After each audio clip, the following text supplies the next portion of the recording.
Els competidors de l'Ontinyent 1971 obliguen a l'equip de Roberto Bas a aconseguir avui una victòria sí a l'estadi municipal del Clariano, enfrontant-se a un Calpe que du 5 derrotes consecutives i que s'enfrontarà també a un Ontinyent 1971 que ve amb dos baixes molt importants com són la de Pablo Francés i la de Matías Aquino.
L'Ontinyent 1971 ha sofrit avui ací a El Clariano la derrota més dura de la temporada, ja que s'ha quedat pràcticament sense opcions del play-off enfront d'un Calpe que ja està quasi salvat.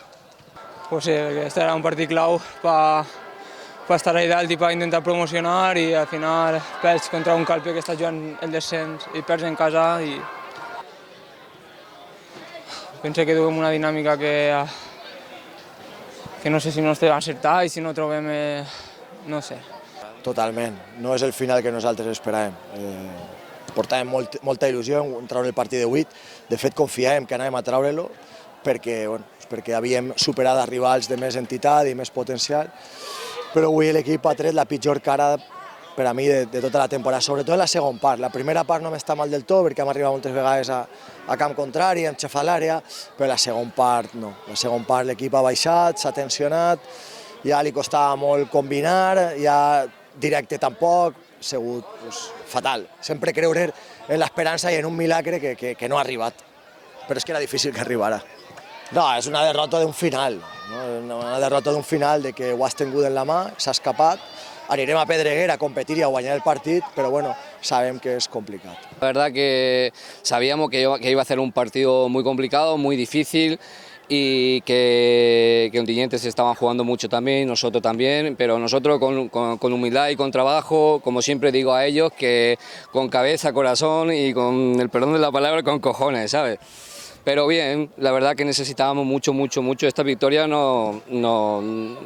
digamos, prácticamente, matemáticamente nos salvamos. Yo creo que sí, es muy importante. La verdad que esta semana hemos trabajado muchísimo, llevamos trabajando muchísimo, pero sabíamos que el partido es muy difícil, que nos iba a complicar, y nosotros también. Si no íbamos al 150%, no íbamos a sacar un resultado positivo aquí. Que sabíamos que es un campo complicado, que la gente empuja mucho, pero bueno. Ya el resultado está ahí y, como te he dicho, matemáticamente estamos salvados, y enhorabuena a la gente que nos ha venido a apoyar y a los jugadores.